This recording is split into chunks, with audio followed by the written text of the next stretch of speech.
I'm Cash, and welcome back to Cash Talks Football, where we're breaking all the goals scored in the Europa League with Forest's return, I think it's after 29 years into Europe, against Real Betis. Now, I was watching the old watch along with Forest Fan TV, and I did say that I do like a whole technical analysis for the whole game. That is over on my Patreon for free. There will be a link in the description below. Go over there and watch that. There'll be a lot better points than I make over there than I do here. This is just going to be a little bit of a snapshot into that. The first half's already up and live by the time this video's out, and the second half should be up by the next day. Now, I didn't really get into as much detail on it as I really wanted to, but you'll start to sort of see some of my thought processes of how I'm looking at the teams.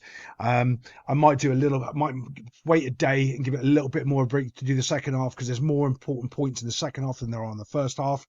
But one of the important points I do stress a lot better in that video over there, because obviously I can let the footage run and do more things, is show how Forest overpressing and making a mistake here causes this goal to end up going down the other end.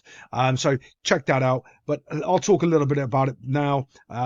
Obviously this is going to be a long ball, and then Forest are off to the races. Now, this isn't the only mistake, but as I explain in that breakdown, it's like, okay, there's certain things that you can and you can't work on, okay?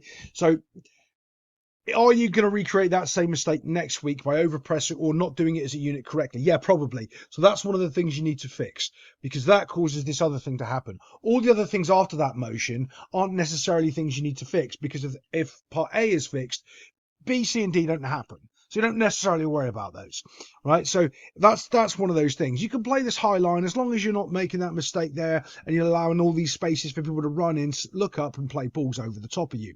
So those are those little things and those little caveats that you look at in the bigger picture. One of the other bigger pictures, I don't think, if you were a Forest fan and you started this game, you said you're going to you're going to get a draw away. You go, oh, okay. The problem is, Forest played so well in the first half of this game, and this game should have been over. Then you're going, well, yeah, we should have won 4-1. Yeah, you should have won 4-1, but that isn't what happens, especially in European games and European nights as well. So you've got to ask yourself and set your expectations sort of realistically. If you were offered a draw away, would you take it? Yeah, probably. You'd be happy with it? Yeah, probably. The only reason I'd be unhappy with it is because of the level of performance that Forest put in the first half.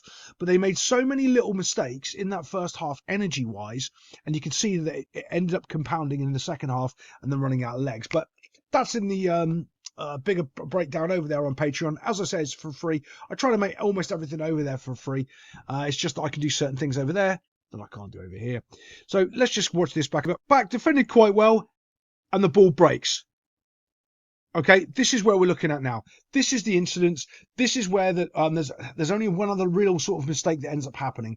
And it's kind of interesting of what goes on. And when I show you, you'll see. Too close. Defender is way too close. He can just be run past. And there's so many reasons why this happens.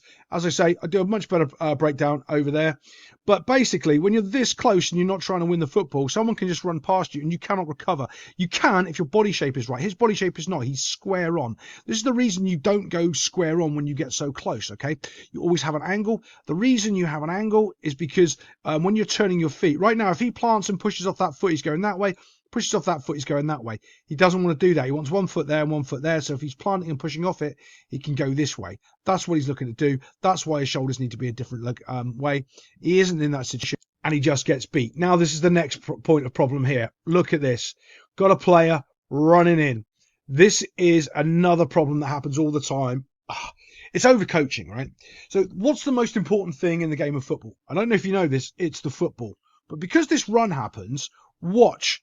Player runs, here's the ball for him to win, completely ignores the ball and just goes with the runner. What, do you see that? Look, would you like a pocket of space here to run into? No problem. I'll run out the way. I'll go with the runner and you can run straight past me and pass. Do you see that space is now opened up? That channel is now opening up for you to pass the ball into him.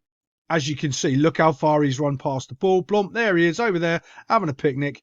Ball's in and in the back of the net within a blink of an eye. That quick. Just because you've gone with a runner who's running offside. Right? He's running off. Like, let him go. There's also a covering player here. Even if he does run that way, blah, blah, blah, blah, he'll go.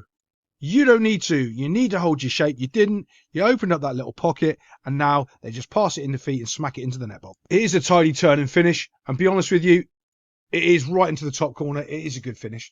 I do have a sort of thing with keepers going down too early, and that keeper has gone down a little bit too early in my opinion, but I don't think it matters because that is right in the top corner. It's a quality finish.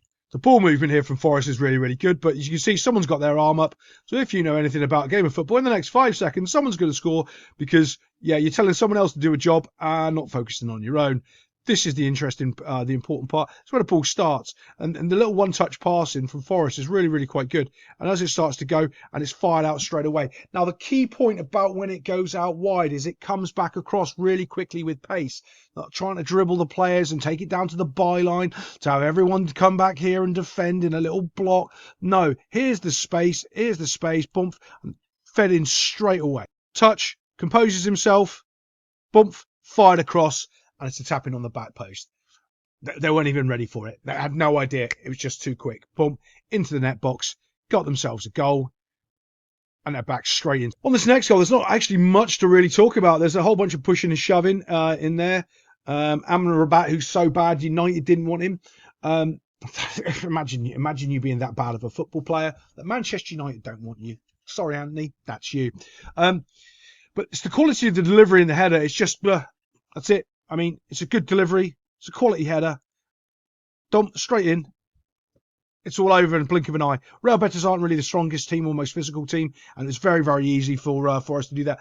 If you were coaching that Forest team right there and that's gone in, you go, ooh, I fancy us on the corners. Let's try to get 1 or 2 more corners, which I wish they had tried to play for a little bit more instead of trying to get these little dinky balls in, because they had a lot of opportunities to score and a lot of opportunities instead of just to take a corner.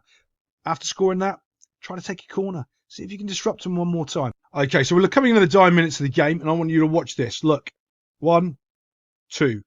Switched off. He ends up getting in behind and scoring. All this other stuff is whatever it is, but you want your teammates to do their job and come in and tuck in, and that's not what ends up happening. You can see right there, as Betis get into the box, walkie, not paying attention. There's enough Forest players back to deliver this, to deal with this.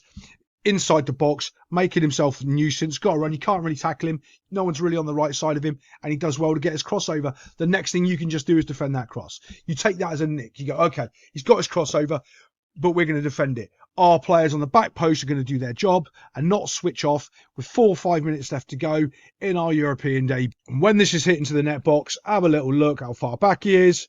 He wasn't even on the screen a second ago. He's in like lightning and got himself a goal. Remember, it's Anthony. He's terrible at the football. Man United didn't want him. He's that bad. And you've let him get in at the last minute and ruin your night. Mind you, there's a whole bunch of other stuff that ruined it with a couple of finishes from strikers that weren't good enough. But as I said, that's all going to be on the big breakdown in the second half over there on Patreon. It's all for free. And you'll see why, because I let the game run and do lots more over there. Other than that, I'll see you next time on Cash Talks Football.